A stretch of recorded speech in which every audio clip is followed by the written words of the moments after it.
Ternyata. Aina hada.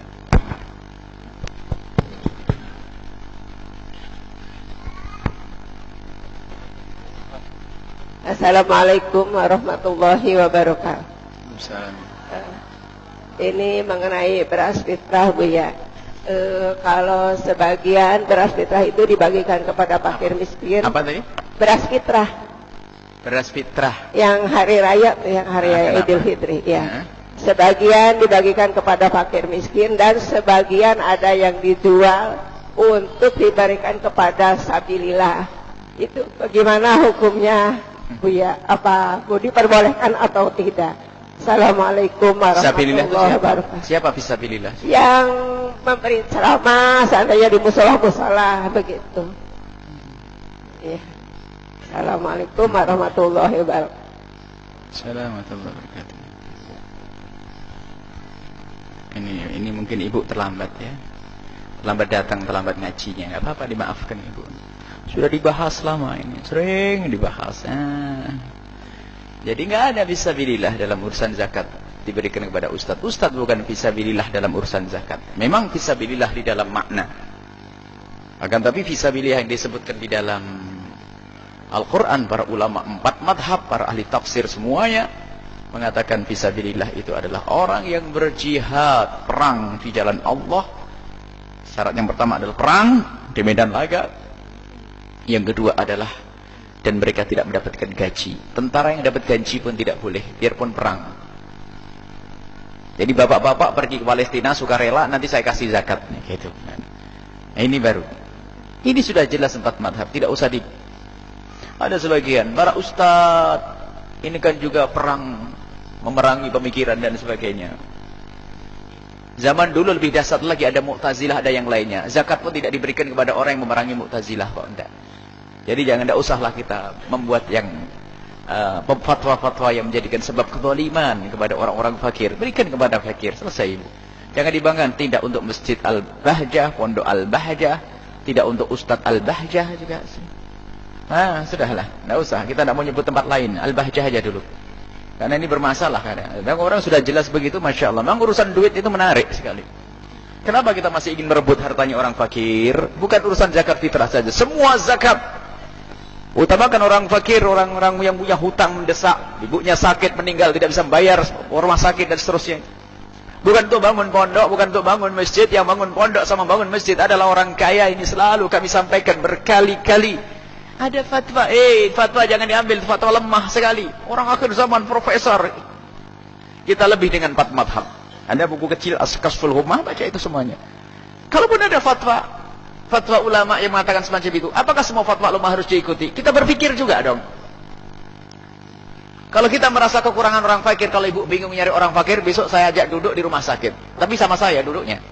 Di rumah sakit umum sana. Biasanya banyak yang kenal Buya gini nih. Oh, orang nggak bisa bayar rumah sakit. Ayo, mau bayari nanti. Ya, besok kalau yang kebanyakan zakatnya, terus nggak ada orang fakir yang mau dikasih, besok sama saya ajak jalan ke rumah sakit umum. Nanti kita keliling, banyak mereka yang kenal kita, nanti ada yang nangis, nggak bisa membayar, rumah ini, ninggalkan kerjaan, ayo. Kurang. Masa kita rela memakai duitnya mereka untuk bangun pondok? Kenapa harus fatwa ini terus diangkat-angkat fatwa yang ini? Ini kita sampaikan di media, televisi, radio semuanya.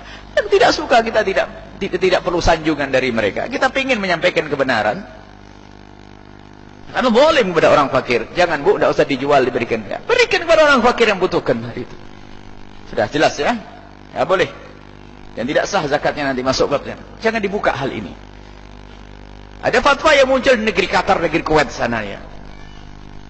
Kuwait orang kaya semuanya, nggak ada orang fakir. Rumah sakitnya gratis. Gratis beneran. Gratisnya gratis beneran misalnya. Negeri-negeri besar Saudi, rakyat gratis beneran. Lagi ini kan gratis-gratisan. Gratis-gratisan. Kalau sudah adaannya itu nggak beneran kan? Orang-orangan, gratis-gratisan. Nah, ini problem semuanya. Baik, lagi itu tak tahu aja. Duit mereka yang dari zakat itu ternyata dipakai untuk pondok fisabilillah. Ustadznya pakai gelar fisabilillah. Nah, ini itu ustadz yang hanya berjalan di kampung. Nanti kalau bicara ustadznya itu siapa? Buya Yahya yang keliling naik pesawat terus, itu perlu banyak tuh. Zakatnya harus kasih banyak, habis nanti.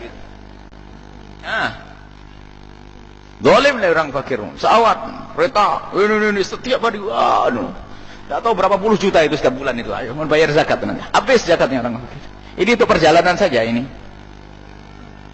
Subhanallah. Innalillah. Kita perlu sadar, wahai para asatid, tolonglah. Jangan coba dirabut miliknya orang fakir. Jangan. Takutlah kepada Allah. Fatwa picisan itu. Karena apa? Itu dinukil dari Kofal. Kofal bukan Kofal fatwanya Imam Kofal. Imam Rozi mengatakan Kofal menukil dari Ba'dil Fuqaha.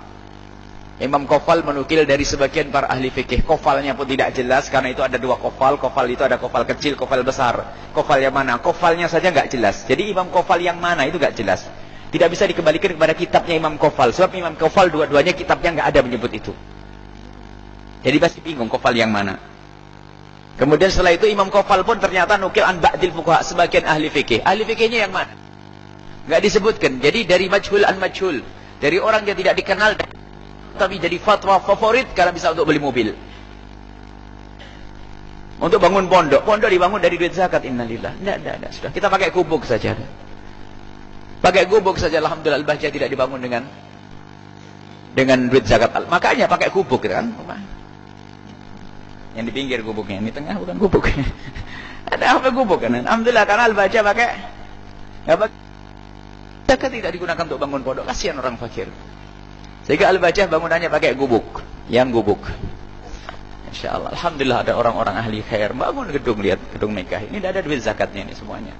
Tolong ya, jangan dolim kepada orang fakir. Ingat, dolim kepada orang fakir akan mengundang murka Allah Subhanahu wa taala.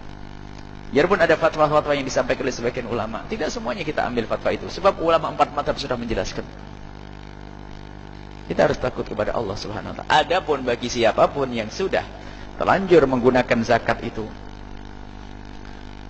untuk yang seperti itu, insya Allah diampuni. Karena yang salah bukan Anda yang berzakat, itu yang salah yang mengeluarkan fatwanya. Dan kami pun tidak menyalahkan ulama yang mengeluarkan fatwa itu. Akan tapi mereka menukil dan mereka berusaha berijtihad. Biarpun mereka tahu kalau dirinya bukan mujtahid.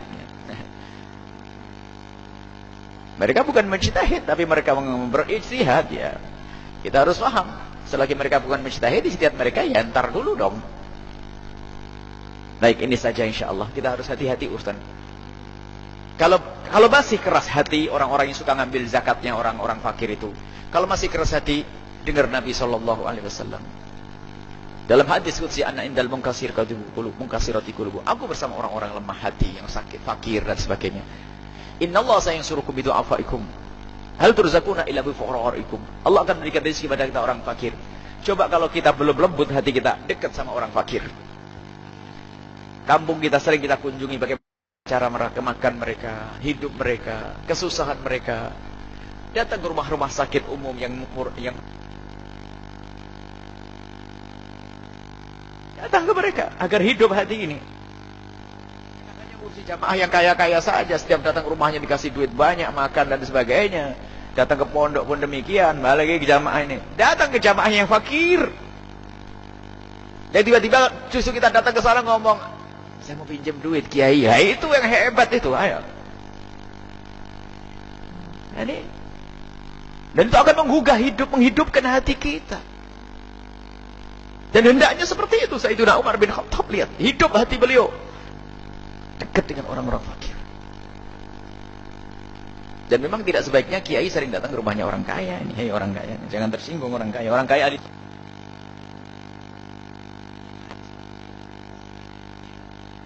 Anda bukan karena benci.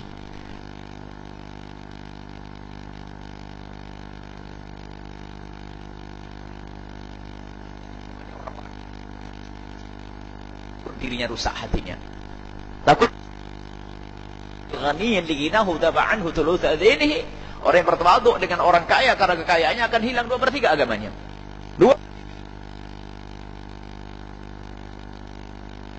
Ini jalan-jalan kiai Anda. Tidak perlu Anda sering datangnya ke orang-orang kaya. Kecuali ada hajah, urusan dakwah, bukan urusan fulus.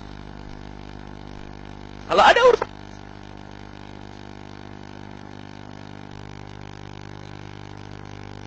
makanya mungkin ada, subhanallah, bahkan ada itu. Ini ada bagi kita, ya Allah, masya Allah. Ini orang-orang yang berjuang di sini ikhlas-ikhlas, Bu. Yang jual, ini ada yang jual keras.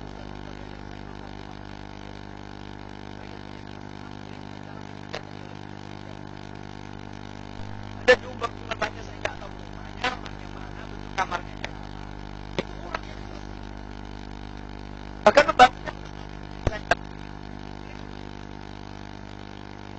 bangun di sana, selesai. Nah, ini kita perlu orang-orang kayak begitu karena Allah Subhanahu wa taala.